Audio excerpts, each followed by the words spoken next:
Grab a cup of tea or a glass of wine and tune in for Inspired Conversations with publisher Linda Joy. On Tuesdays at 2 p.m. Eastern, Linda creates sacred space for leading female luminaries, empowering authors, heart-centered female entrepreneurs, coaches, and healers. A soulful venue where guests openly share the fears and obstacles they've overcome, wisdom and lessons learned, and the personal journey that led them to the transformational work they do in the world. Inspired Conversations to empower you on your path to authentic, soulful living.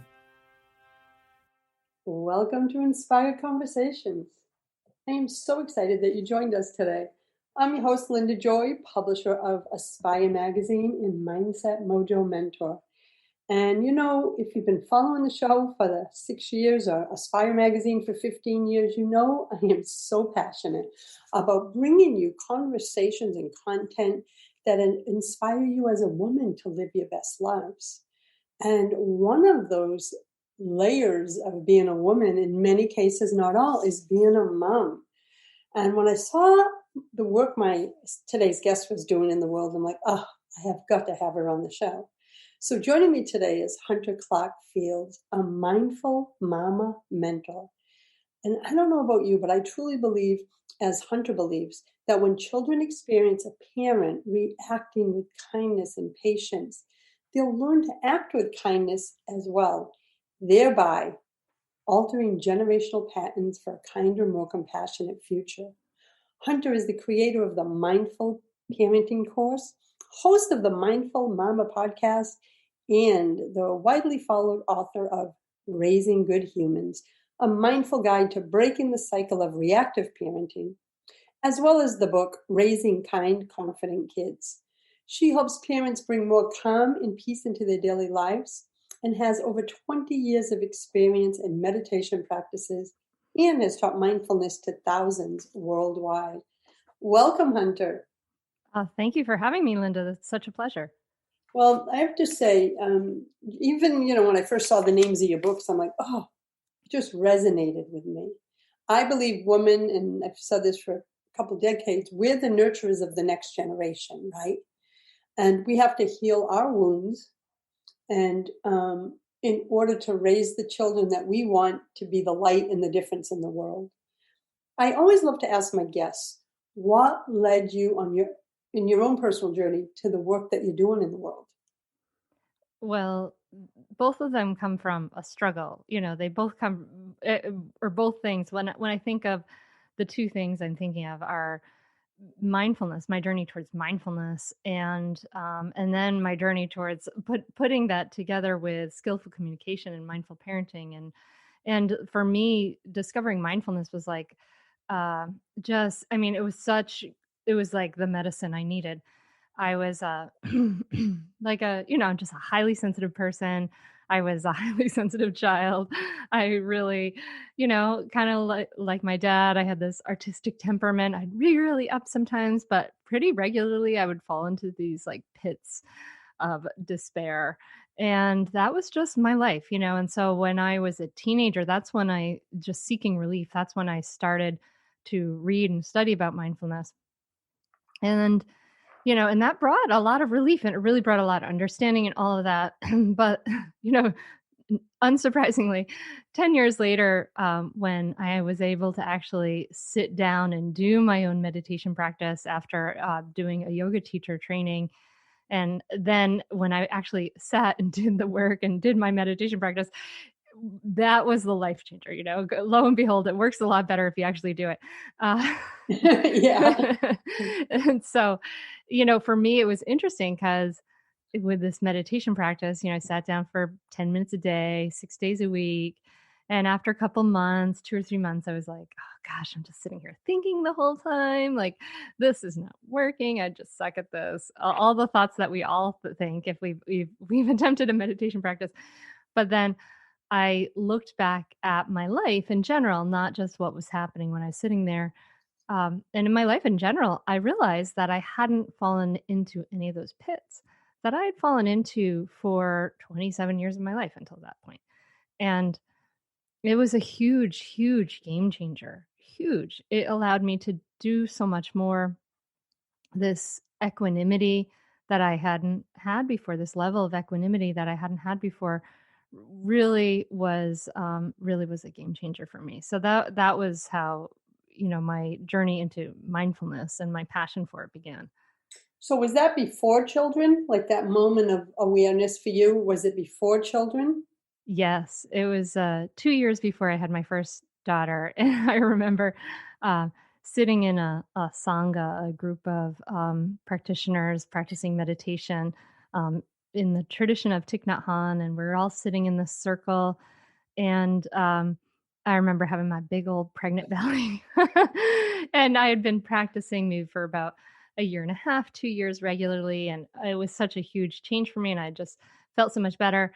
And I remember thinking like, "Oh, this is gonna be awesome! Like, we're gonna rock this! Like, she's gonna be such a calm baby. Like, look at us, I'm meditating, like."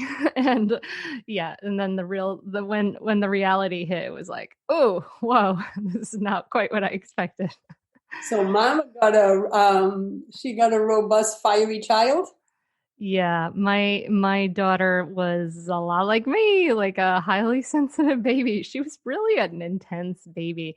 I remember I had these friends from the fellow friends from this birth center that where I had her, and they like seemed like they were like so blissful, and I was just like struggling. And I was like, why is this so difficult? And then and of course that really does upset your meditation practice. And then when she started walking and talking, boy, this temper came out of me, and it was my father's temper. I could just see it. It's so funny to like look back at those pictures and see how adorable she was, and to realize like, I had this incredible temper happening, and, I yelled at her. I could see it scared her.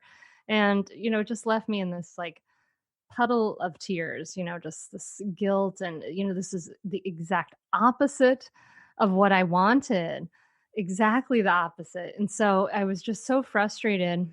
And so that was what really like drove me into sort of years of studying and learning and trainings to really put together and really understand, because I put together, the mindful parenting method, which I talk about in Raising Good Humans, which is like, I guess I was so frustrated. I was so frustrated with the people who are teaching kind of peaceful parenting methods, because they would just kind of, they would say like, I was like, yes, yes, yes. And they would say, just respond this way and everything will be great, and I'm like, okay, great.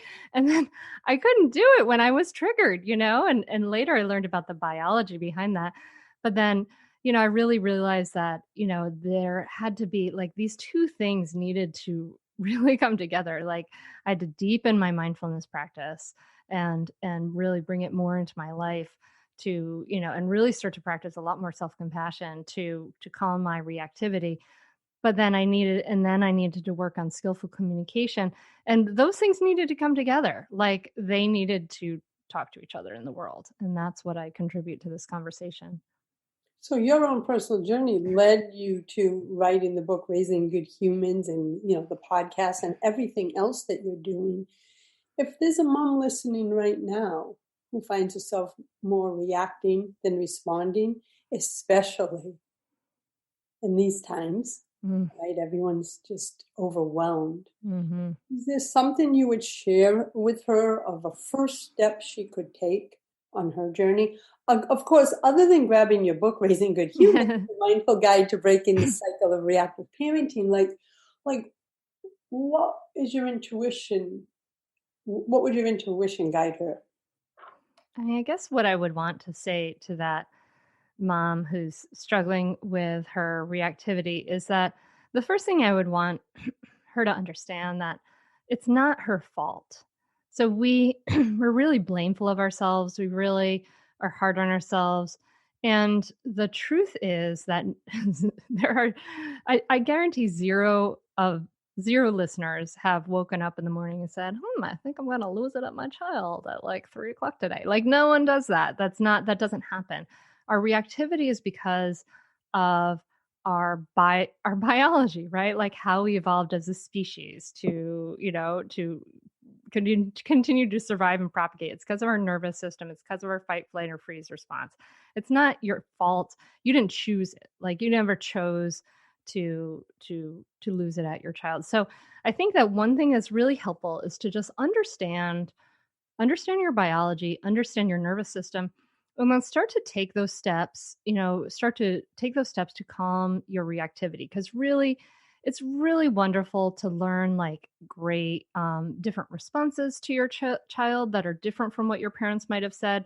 But the truth is that when you're losing it, when your nervous system, that fight, flight, or freeze system is firing off, that system is the seat of that system is this little node, two of them, called the amygdala in the brainstem. And what's happening is that those like alarm bells of the brain are literally like bypassing the rest of the brain. So, the brain is a very integrated, highly complex system, but we can generally think, that prefrontal cortex, the area behind your forehead, is that higher order thinking area, like your problem solving ability, your empathy, your verbal ability, all those good things. That's where that is. And when that amygdala stress response happens, it's literally bypassing that area. So you're cutting off access to the parts of the brain that you want to parent from, right? So if you've learned some good things to say, you literally can't access them. It's very frustrating. So the first step has to be creating some peace in yourself and calming that reactivity and working with your body mind system to calm that reactivity. Feels like you're giving yourself a timeout. Oh, that's a great way. That's definitely a powerful tool to do that. I'm thinking back, my daughter's now 37. I now have grandchildren, but one of the things I remember is because I had to heal wounds, generational wounds, right? Mm-hmm. So I remember saying to myself, I have to identify it before it happens. Like, yes. Because I was always like the regret, because I'd react, I'd feel bad because I said something, and of course the tone that which we say it, and I'm like, oh my God, why can't you just catch this before you do it? And I said, that's your goal, that's your plan. So is that part of what you teach too, is how they can recognize the signs in their own body, like you said something earlier about biology, because every one of us is different, right? Of how we might feel it in our body. I would feel it like in my solar plexus.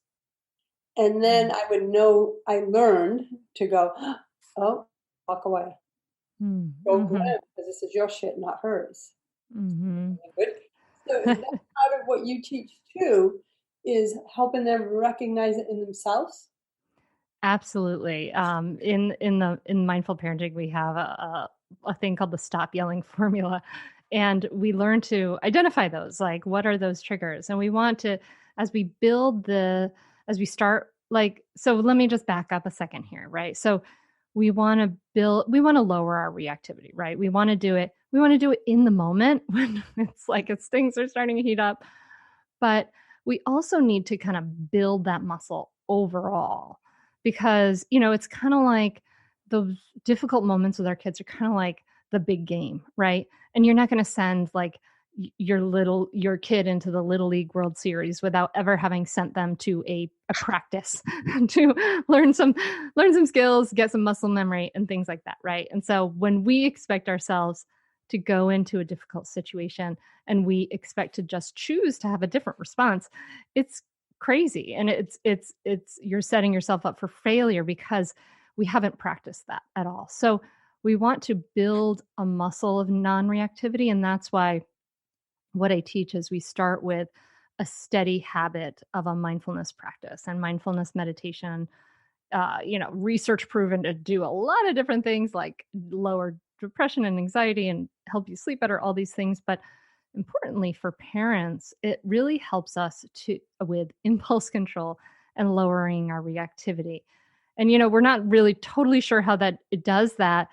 I kind of think, we sit there And, it's not like rainbow sparkles shoot out of our ears, but actually all our stuff comes up, and we practice to stay. We just stay. We don't react to it, right? We practice to observe it. And so we kind of build that muscle. And actually, it's really fascinating. The MRI studies, the brain scans, they show that an 8-week course of mindfulness meditation can actually shrink that in gray matter, that amygdala, that alarm bell, fight, flight, or freeze center that I talked about in the brainstem, and it can actually make more dense the prefrontal cortex, that area of our higher order thinking. So you're actually like literally making changes in the brain. It's like literally like building a non-reactivity muscle. So kind of first off, we want to think about having a little of that muscle in, to begin with.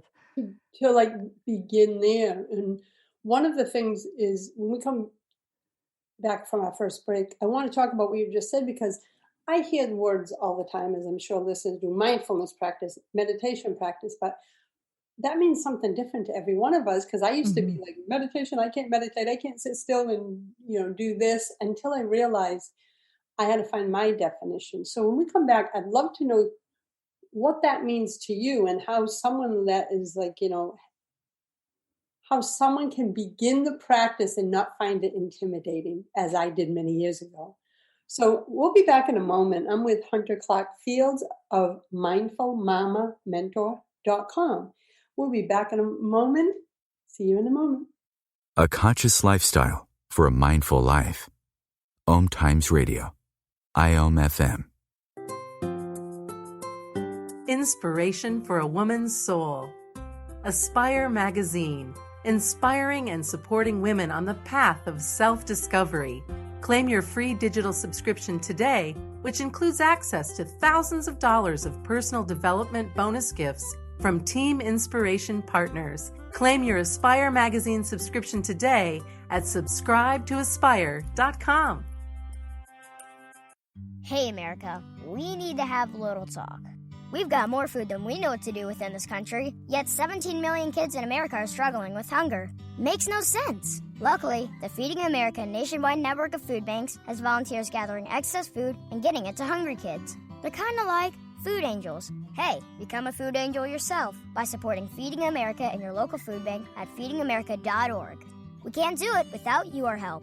Brought to you by Feeding America and the Ad Council.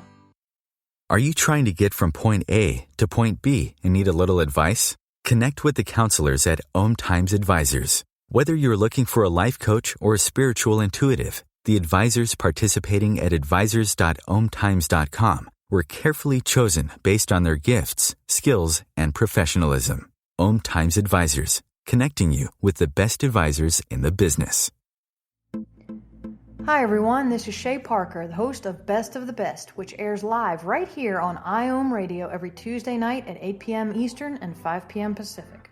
I'm super excited to bring you expert guest hosts, spiritual discussions, free psychic readings, and so much more. I can promise that you will not want to miss this one-of-a-kind, fun, yet touching, down-to-earth show. Join us every Tuesday night at 8 p.m. Eastern, 9 p.m. Pacific on OTR-FM. This is Shay Parker, and I can't wait to see you there. This is OTR-FM, part of the IOM Radio Network. Welcome back. You're listening to Inspired Conversations. I am with Hunter Clarke-Fields, author of Raising Good Humans, as well as Raising Kind, Confident Kids. And there was something you just said a moment ago, and you mentioned about the mindfulness practice. And I know for a long time, I'm going back when my daughter was young and she's 37, every time I heard meditation, I would get hackles up. And here's why. I had that energy where I can't sit still. Like I talked myself out of meditation before I ever even tried it, because I'm like, oh, if they want me to sit still. Is there a difference between mindfulness practice and meditation practice? And if you could explain that for the listeners. Sure, there definitely is a difference. There are many different kinds of meditation, and there are many different ways we can practice mindfulness. Mindfulness is just putting our, that intention to put our attention in the present moment with an attitude of kindness and curiosity. So it's very common. People practice mindful walking, or mindful dishwashing, and sitting down, and mindfulness meditation. And so meditation, there's many different kinds of meditation, but mindfulness meditation, I kind of think of it as like the gold standard for practicing mindfulness, because you're not doing anything else. And it gives you this kind of really helps you to build that muscle. And yes, so many of us struggle with restlessness during that time, right? We struggle with restlessness. We want to move and fidget, and we say to ourselves, I can't do this. And really, there are like ways to practice mindfulness that are moving, like maybe a yoga practice or a mindful walking and things like that.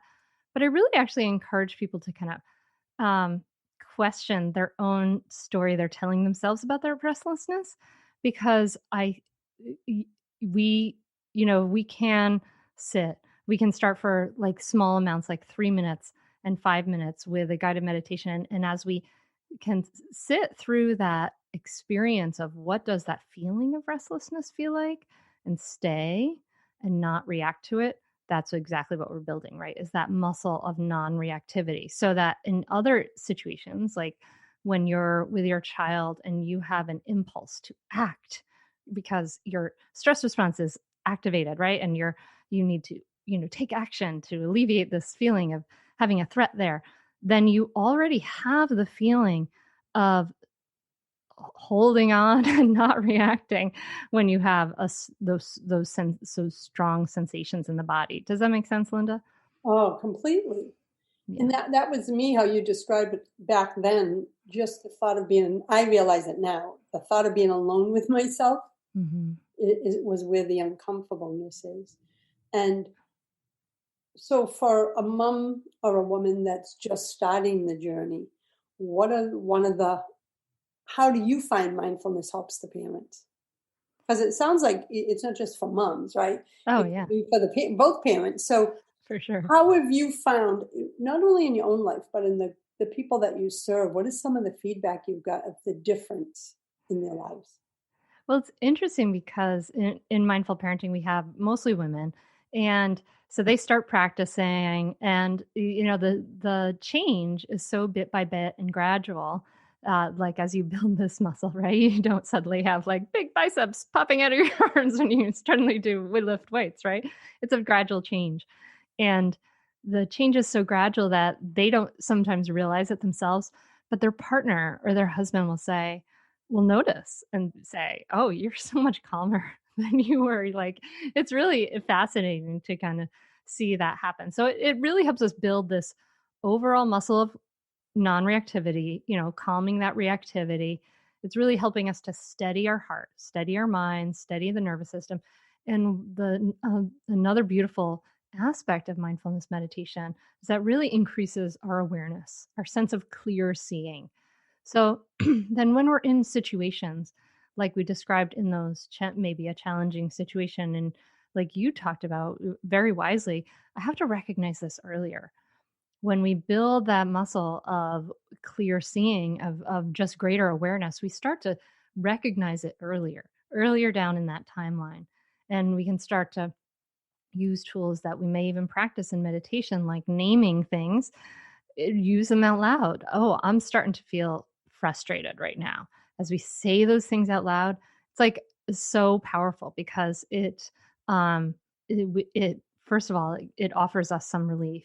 It lets our child know what's going on for us, and gives us this like bell of mindfulness to like ding ding ding, like, oh, I need to do something to take care of my stress response and calm down so that I can show up in the way I want to show up.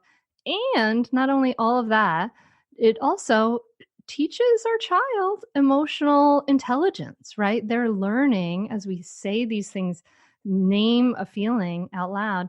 They're learning, like, this is what we do when I'm starting to feel upset, is I name it. I'm starting to feel annoyed and frustrated. You know what?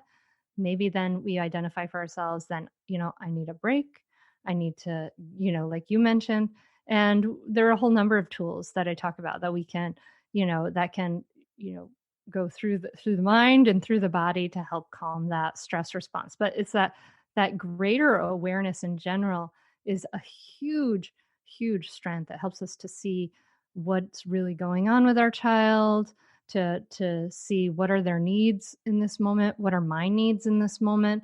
We can't, my frustration with those peaceful parenting teachers back in the day was very much that, they would say, like, here, just tell your child what you're feeling and what you're needing. Well, you have to know that. You have to be able to see that, right? You have to have that awareness, right? To be able to do Get that. to that point. Yeah. And for me, as we're having this conversation, just bringing back, how my parenting evolved. And that's the key for me. The key was until you're aware of what the triggers are, because, I've had conversations with friends and they're like, my child triggers me. I said, your child isn't the trigger. The shit in you is the trigger. And so if you would look inward instead of projecting onto the child, that was first. And I'm, I got to own my stuff. I was a single welfare mom, starting a business and back 30 something years ago. And I couldn't have changed anything until the moment I became aware of what it was I wanted to change and own it. Yeah. And that's what started everything for me. And so I love that you speak about that. And it's mindfulness in the practices you teach, that's what it feels like. It's bringing them back within themselves. Yes, exactly. Understanding that awareness of what's happening in that moment, right? These are the sensations in my body. These are the thoughts I'm having. But I also love that you're talking about the triggers in your own childhood, Linda, because that's what we do like in mindful parenting. I talk about in Raising Good Humans is like I take people through a process of going back and understanding, what is this? Okay, my child spills orange juice on the floor. I'm freaking out like they've just killed a cat, why is this such a big deal for me? That's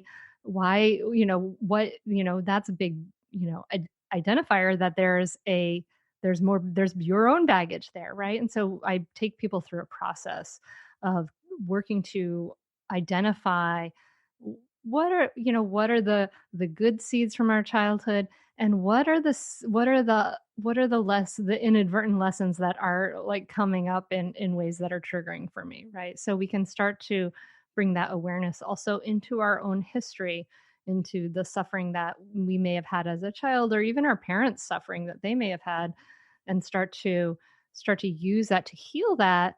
And when we can see that and heal that, then we're not just unconsciously responding from it. Well, that's something I love about your work. And before we jump on the next break, there's a phrase that really drew me to the work, where it was altering generational patterns, right?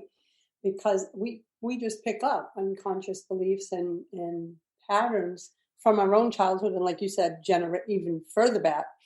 And so when I read that, I'm like, that's exactly what it's about. And when I got on this spiritual transformational journey way back then, I remember saying, what is mine and what's not? And I'm still doing that 30 years later, right? Whether it's world energies, family stuff. It's like, what is mine? Because I want to bring me into every relationship, whether that's with my parents, my partner, etc. So I'm loving this conversation. We're going to take a quick break, Hunter, and we'll be back in a moment. And I encourage everyone to visit mindfulmamamentor.com. We'll be right back. This is OTR-FM, part of the IOM radio network. Does the energy in your life or home feel stuck or stagnant? Your home surroundings may be impacting your mood, energy level, and even how much money you attract. It's time to clear the energy blocks in your immediate surroundings so you can attract enhanced health, happiness, and abundance. Carrie Miller, feng shui expert, speaker, and coach, and the author of Feels Better, Flows Better, Feng Shui for Inspired Living, merges her sacred skills in feng shui, space clearing, aromatherapy, and coaching to support her clients in making subtle changes to their home that allow energy to flow and create spaces that are comfortable, functional, supportive, and inspiring. Whether you're called to clear one room or your full home, Carrie offers feng shui and energy clearing services on-site or virtually to meet your needs. Learn more at carriemillerconsulting.com.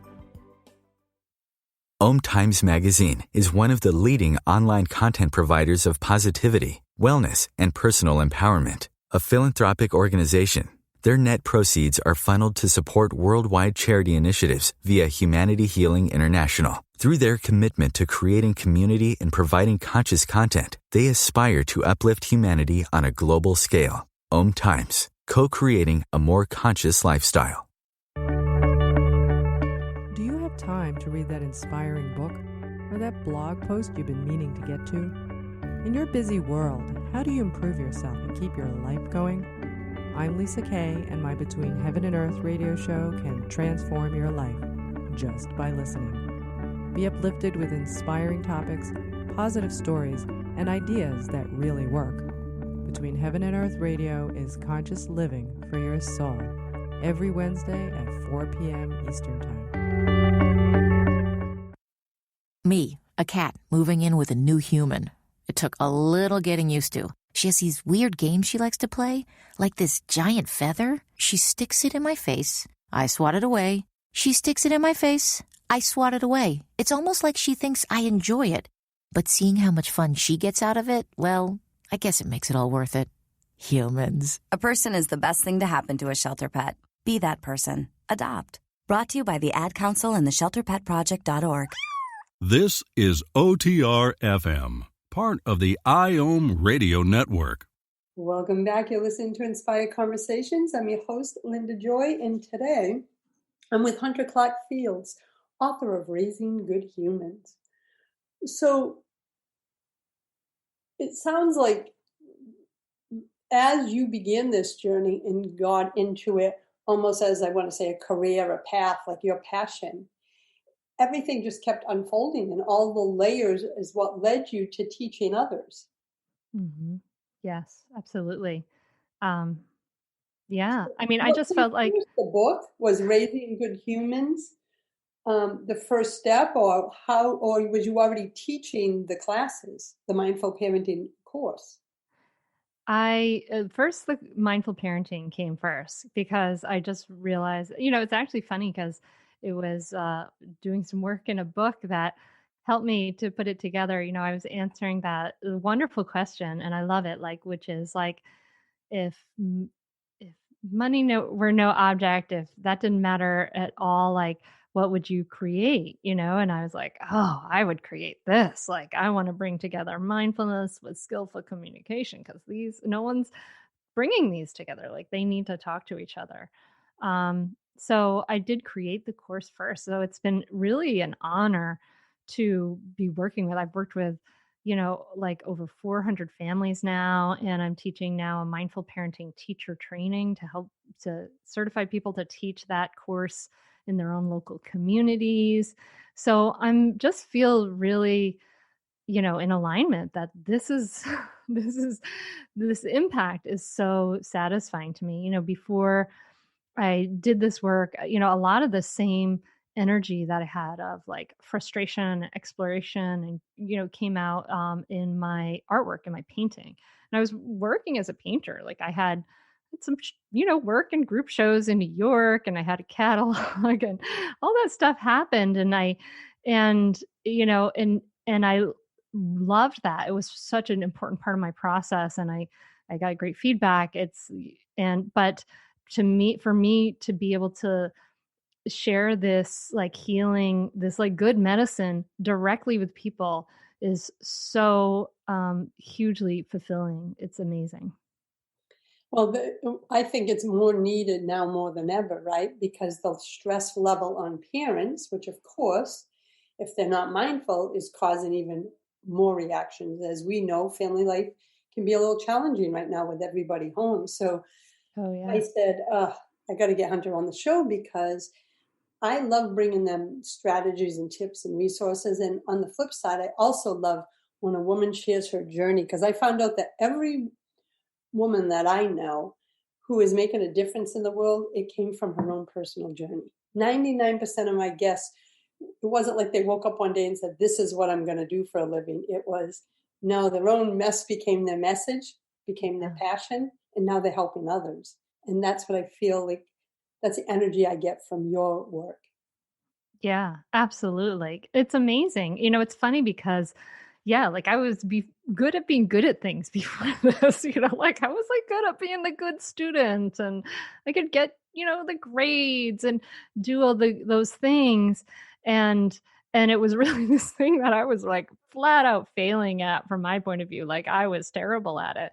And I think that point of view from like taking your own struggles and like turning them into your work is so helpful because I get it how difficult it is. This was not something I'm naturally good at. Like I need mindfulness because I'm kind of naturally like all over the place. I'm like up and I'm down and I have a lot of energy, and my brain's going a lot and so it really is this tool that I really need. And like parenting, it's not, I wasn't naturally super calm with my kids. I had like a big temper. I mean, I still do. It's funny because my husband's like way calmer.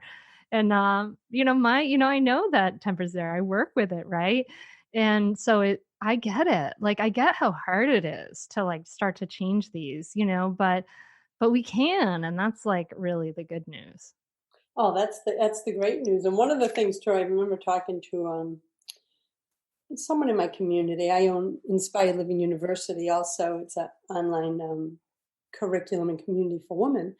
And I show up weekly for the students. And someone opened up, about her struggles as a mom. And she said she felt safe. And this is what she shared, Hunter, and I'm curious. She said, listen, all my life, I am type A. Everything is in its place. I like organization. I like my schedule to unfold exactly as I planned it out on Monday. And what was she blessed with?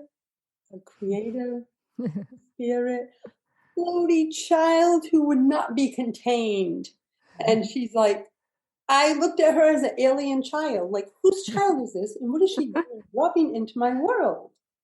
And first, I loved her honesty and that she entrusted us to share that. And you wouldn't believe how many women on the call were nodding their heads because they had a child who is the antithesis of them energetically and how they navigate life. Was that your experience personally? And if not, like, have you heard those conversations with moms? Oh, yeah, I'm not a type A person. I'm pretty like I'm pretty loosey-goosey and artsy, I suppose. But I've gotten more organized. So my kids are yeah, no, but I have worked with a lot of women who are kind of, I call them recovering perfectionists. And that's a real, that's a real common strategy for dealing with life because life is incredibly hard to try to like control everything and make it all perfect and do everything right. And then to get a child, whether it's a very artsy child or maybe you get a child with special needs or an ADHD child, and it feels so insurmountable, right? Like, oh my gosh, how do I deal with this? What's going on? So I do work with a lot of people with that. And, there, that for that perfectionism piece, there really is a lot of letting go there. And, or if your child is, has like special needs. I've had kids who had, parents with kids who had, RAD, which is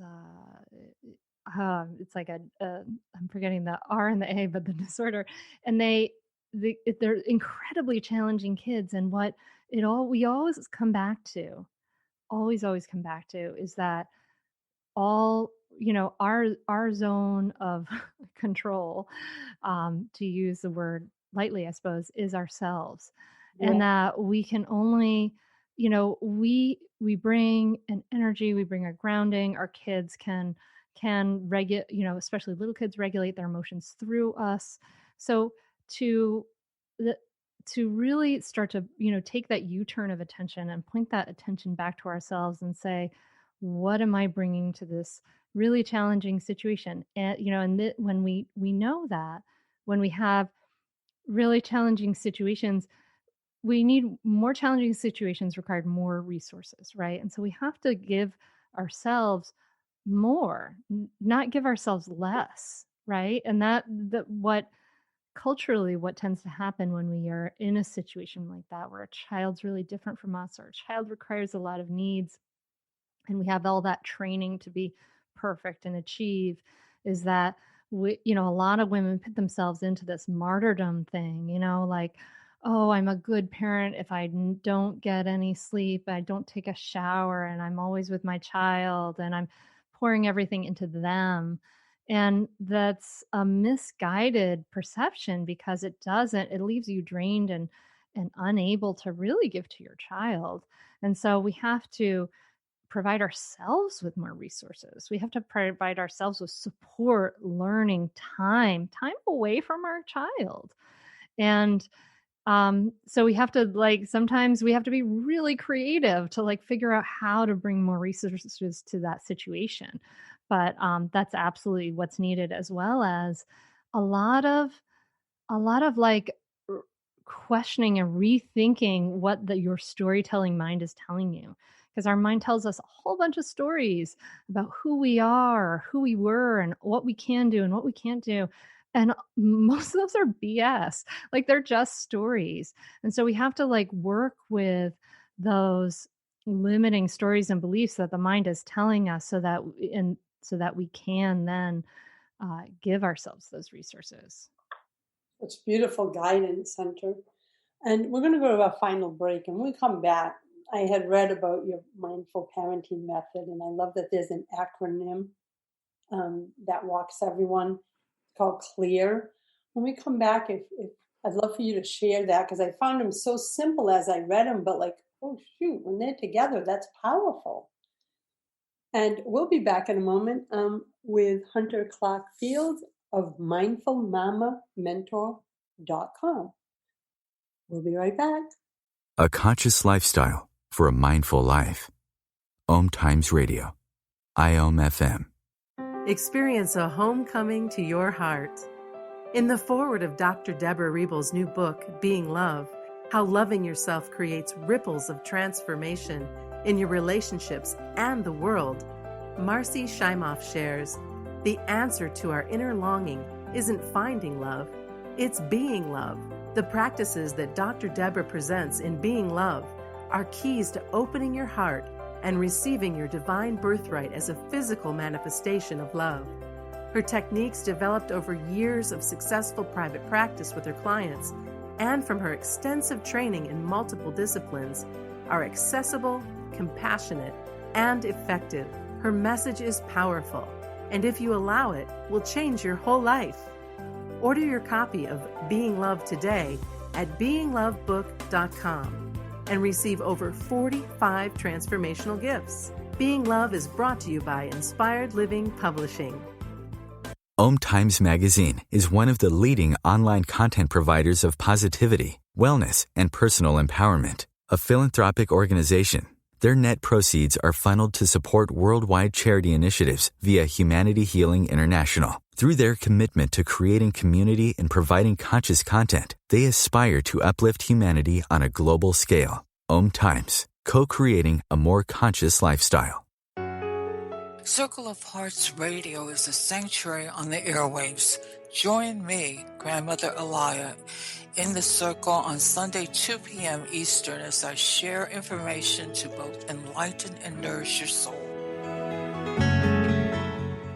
The number one reason girls drop out of school in sub-Saharan Africa is lack of access to feminine hygiene products. The Pads for Schoolgirls Project, an outreach of Humanity Healing International, is changing this paradigm by setting up sewing programs at schools, teaching girls a vocational skill, while producing the reusable pads that help keep them attending classes. The girls pay it forward by making and giving pad kits to other girls in need. To learn more, visit humanityhealing.org. Humanity Healing is where your heart is. This is OTR FM, part of the IOM Radio Network. Hi, you're listening to Inspired Conversations. I'm with Hunter Clarke-Fields today, author of Raising Good Humans and creator of the Mindful Parenting course. So Hunter, as I was reading through the Mindful Parenting method and saw the acronym CLEAR, which as you know is calm, listen, express, attend, and resolve. As I was just feeling into the words, I'm like, the simplicity is powerful. Like I could do those things. So talk to us how, a little bit on each step in the time we have. Sure. Yeah, it's nice to be able to put it into these words like this. Calming that reactivity is step one. And that's like such a huge thing. I say on the podcast all the time, like, when we create peace in ourselves, then we can give it to our children, right? Like we can't give what we do not have.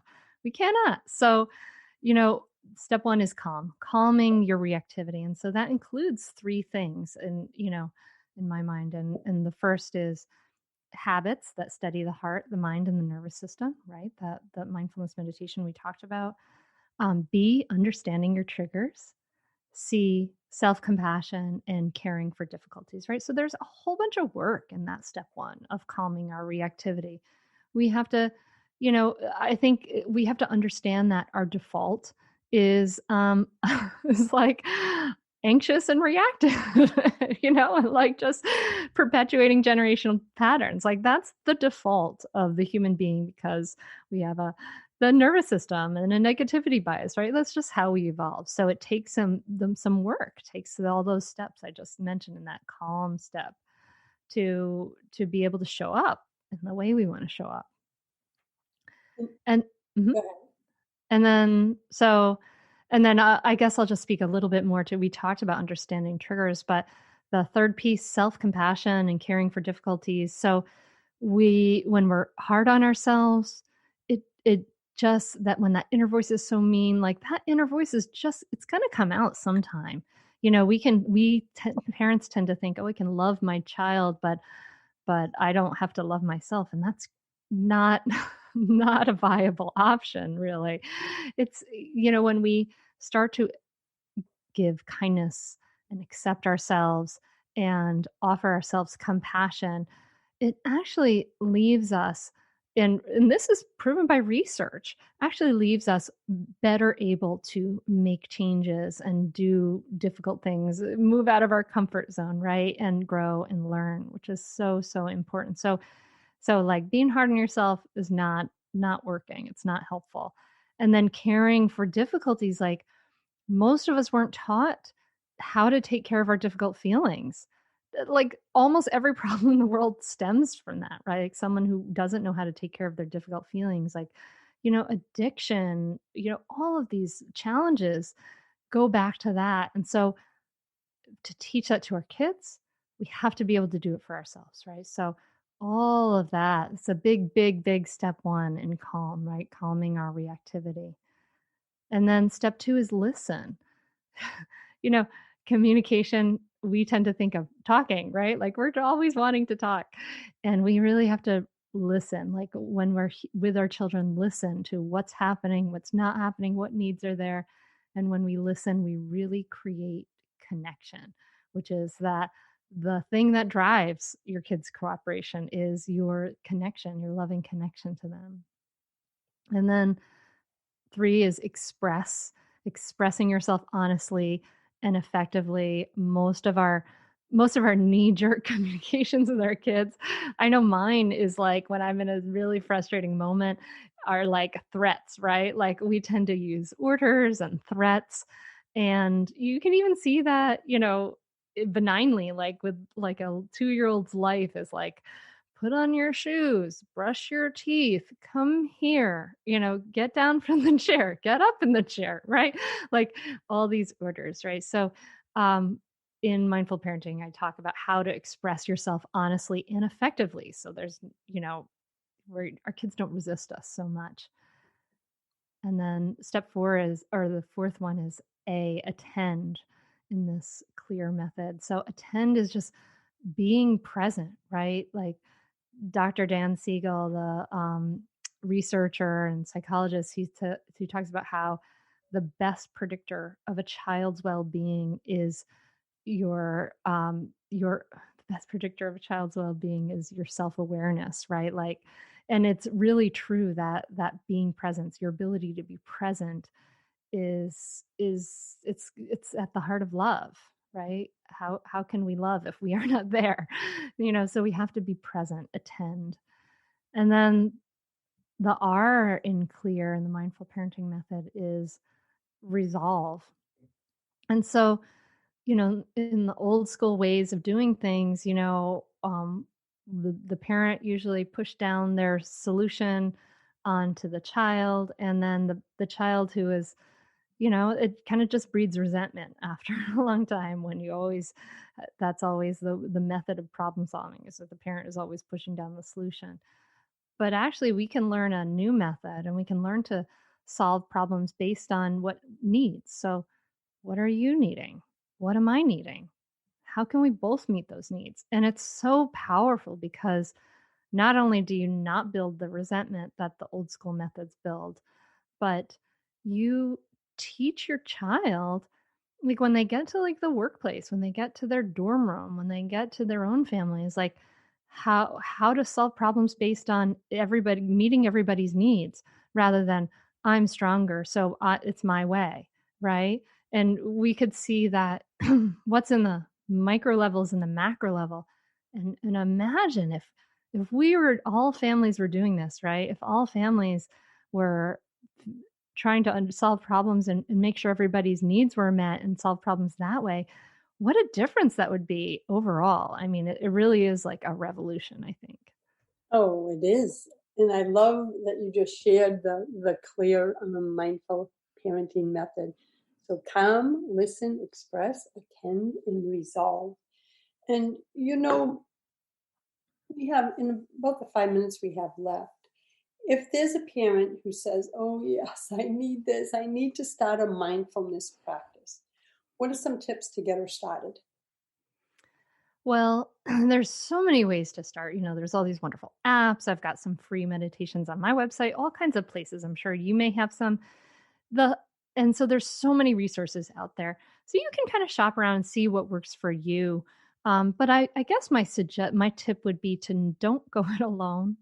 You know, a meditation practice, it feels like this kind of individual thing, but I think that's the lens that we put on it from our Western point of view, where we're like hyper individualistic, right? And I would suggest that we, even the Buddha, right? The Buddha who meditation kind of began with, in some ways, even him, when he was at that place of coming to enlightenment, he was only able to get there because he received nourishment right before, nourishment in the form of, I think it was like milk or something, from a local woman. And he wasn't alone when he struggled with his most difficult the challenge right before he reached enlightenment, which was doubt. He touched the earth. He called on support of the earth. And the Buddha also taught that the sangha, the group, the community, is one of the most powerful things to help us awaken and stop suffering. So my advice is, there's so many resources out there. Go find them, but don't do it alone. Yeah, I was one of those that it's like, oh, I'm a superwoman. Until you burn yourself out, you get resentful, angry. And I want to give some of the resources at your site, and I want to give your URL again, because on your site, which is mindfulmamamentor.com, they can learn about your mindful parenting course. They can listen. You got to go listen to Hunter's Mindful Mama podcast. And of course, check out her books, Raising Good Humans and Raising Kind, Confident Kids. Because as you said, you have resources right there on your site. You've walked the path. You've been teaching others. And I invite everyone to go to mindfulmamamentor.com. So, Hunter, I have to say, I'm so grateful that you joined me today. I'm so excited to be sharing your Wisdom and Aspire magazine also. I really believe in your message, and that it's so needed right now. Women got to learn to nurture themselves so they can be that force of good in the child's life, right? And that, I think, as I said earlier, now more than ever, this is what the world needs, so that these children can be the change we wish for the future. Yeah, amen. Yeah, and it all starts with us. And I know mamas are going, come on, does it have to start with us? But I'm going to tell you what's waiting for you on the other side when you learn to respond with love instead of react from your triggers. It's life-changing. The relationship I have with my daughter now, and as I said, she's 37. She has my granddaughter we call hashtag the little goddess. And watching her as a mother, I'm like, oh, I'm so glad I caught it when I did. I'm so glad I did the work. She's an extraordinary mom. Because, Hunter, I'm with you, right? Motherhood wasn't easy for me. My daughter is one of those, it's like, are you kidding me? Like, from that moment, that was just her role in life, right? And so to watch that is such a gift, and to watch the next generation coming. I also, for my son, have a 21-year-old grandson. So I'm seeing it from 2 generations. So it's beautiful. So I just want to say thank you for joining me. Thank you for the work you're doing in the world. I'm excited to share this message. Thank you so much, Linda. And thank you for what you're doing. I mean, this is amazing. And I think the platform you've created to bring so much good into the world is awesome. And it has really been an honor and a pleasure to talk to you. Oh, thank you, my friend. Well, everyone, until next time, choose love, choose joy, choose happiness. Blessings, everyone. Thanks for listening to Inspired Conversations with publisher Linda Joy. Join our sacred space every Tuesday at 2 p.m. Eastern and meet leading female visionaries, empowering authors, heart-centered female entrepreneurs, coaches, and healers. Inspired Conversations with Linda Joy is a soulful venue where guests share the obstacles they've overcome, along with wisdom and lessons learned on their personal journey that led them to the transformational work they do in the world. Inspired Conversations to empower you on your path to authentic and soulful living.